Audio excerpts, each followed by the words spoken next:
PSG mencapai kesepakatan total dengan Nice untuk pengganti Mauricio Pochettino. Paris Saint-Germain telah mencapai kesepakatan total dengan Nice atas Christophe Galtier, sebuah laporan oleh L'Equipe telah mengungkapkan. Klub Liga 1 dikatakan telah setuju untuk membayar kompensasi hampir 10,4 juta dolar kepada Nice untuk merekrut pelatih Perancis sebagai penerus Mauricio Pochettino yang telah pergi. Sekitar seminggu yang lalu, juara Perancis itu mengonfirmasi bahwa Pochettino akan meninggalkan klub setelah kedua belah pihak sepakat untuk mengakhiri kontraknya. Tujuan untuk membawa trofi Liga Champions ke Paris gagal sekali lagi. Bahkan dengan Lionel Messi bergabung dengan orang-orang seperti Kylian Mbappe dan Neymar Jr. untuk kampanye tersebut. Akibatnya, pemain Argentina berusia 50 tahun yang bergabung dengan klub pada tahun 2021 itu, masa jabatannya diklasifikasikan sebagai kegagalan dengan Coupe de France dan gelar liga yang dimenangkannya terbukti tidak memadai. Pencarian pengganti Pochettino sedang berlangsung dengan orang-orang seperti Jose Mourinho, Zinedine Zidane dan juga Ruben Amorim semuanya dikaitkan dengan kepindahan ke PSG. Namun pelatih kepala OGC Nice adalah orang yang tampaknya telah memenangkan perlombaan untuk memimpin klub memasuki musim baru. Menurut L'Equipe, klub akhirnya setuju untuk membayar kompensasi mendekati 10,4 juta dolar euro kepada rival Liga 1 mereka untuk membawa Galtier ke Parc des Princes. Mantan pelatih kepala Borussia Dortmund, Lucien Favre, dianggap sebagai favorit besar untuk menggantikan di Nice. Sementara itu, PSG dan Mauricio Pochettino dilaporkan telah menemui jalan buntu terkait biaya kompensasi 21 juta dolar. Menurut laporan dari Perancis, warga Paris bersikeras untuk membayar biaya penuh yang telah disepakati dan ingin memangkas jumlah tersebut. Relatif berspekulasi bahwa Pochettino telah memutuskan untuk tidak meninggalkan klub jika mereka gagal memberinya nilai penuh dari paket pesangonnya.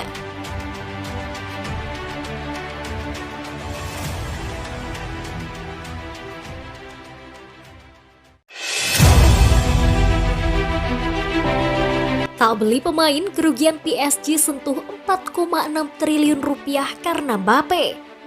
Efek perpanjangan kontrak Kylian Mbappe ternyata memperburuk laporan keuangan Paris Saint-Germain.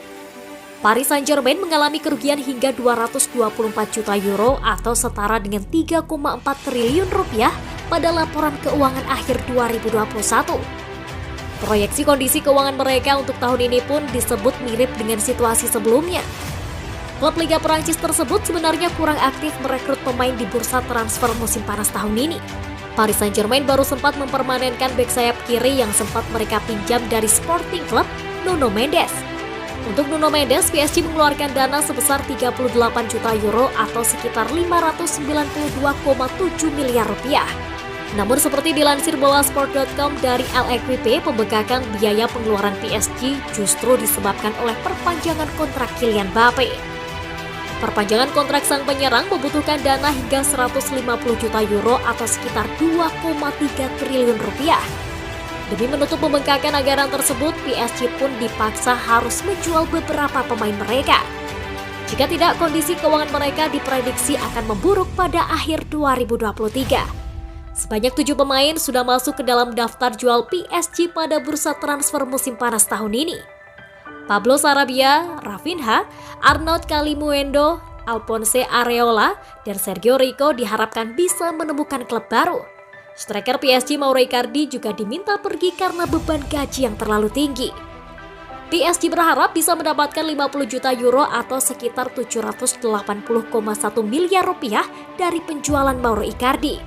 Meski dihadapkan oleh krisis keuangan, PSG sendiri tenang menghadapi situasi terkini. Kerugian PSG setiap tahunnya selalu bertambah, tetapi klub tersebut terus mengeluarkan dana untuk perbaikan skuad.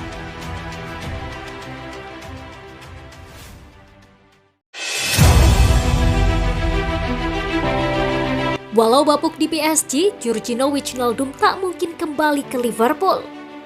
Rumor beredar pada masa jendela transfer pemain musim panas 2022-2023 saat Georginio Wijnaldum berpeluang kembali ke Liverpool. Gelandang PSG itu menuju pintu keluar Les Parisiens. Akan tetapi, rumor tersebut akhirnya ditepis pakar transfer dan jurnalis asal Italia Fabrizio Romano. Georginio Wijnaldum masih akan bertahan di PSG, sebab Liverpool tak lagi tertarik dengan jasa pemain asal Belanda tersebut. Wijnaldum sebelumnya memperkuat Liverpool selama 5 tahun. Dia berhasil memenangkan gelar Premier Liga dan Liga Champions selama menjadi bagian dari The Reds. Kurang sukses di Paris. Namun, Georginio Wijnaldum kemudian meninggalkan Liverpool pada bursa transfer musim panas tahun 2021 lalu. Dia pindah ke PSG dengan status bebas transfer setelah kontraknya di Anfield berakhir. Namun di PSG, karir Wijnaldum tak berjalan mulus. Pemain berusia 31 tahun tersebut tidak selalu menjadi pilihan utama di bawah asuhan Mauricio Pochettino. Menurut laporan, Wijnaldum tidak bahagia dengan situasinya di Parc des Princes. Mantan pemain Newcastle tersebut dilaporkan bisa kembali ke Liverpool pada bursa transfer musim panas ini.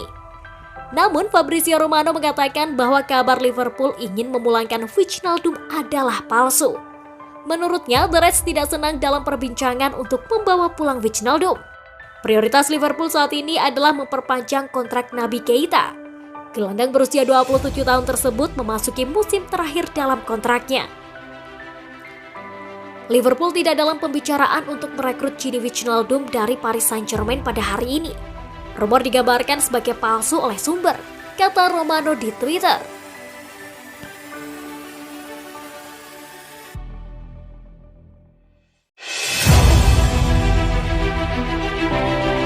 Gol ajaib Lionel Messi yang terlupakan yang pernah disebut Thierry Henry ajaib. Jika Anda mengurutkan 30 gol terbesar yang pernah dicetak oleh pemenang Ballon d'Or 7 kali, Anda dapat yakin bahwa sebagian besar pemain kelas dunia hanya bisa bermimpi untuk mencetak salah satunya. Terutama setelah kemegahannya, Messi memiliki kemampuan luar biasa untuk menggiring bola melewati lawan seolah-olah mereka tidak ada di sana. Dan itu membuatnya mencetak jumlah gol individu yang benar-benar menakjubkan. Dan itulah mengapa Messi bisa dibilang benar-benar unik dalam kenyataan bahwa salah satu golnya yang terlupakan mungkin bisa digembar-gemborkan oleh seseorang sebagai salah satu yang terbesar yang pernah mereka lihat. Henry tentang gol favorit Messi.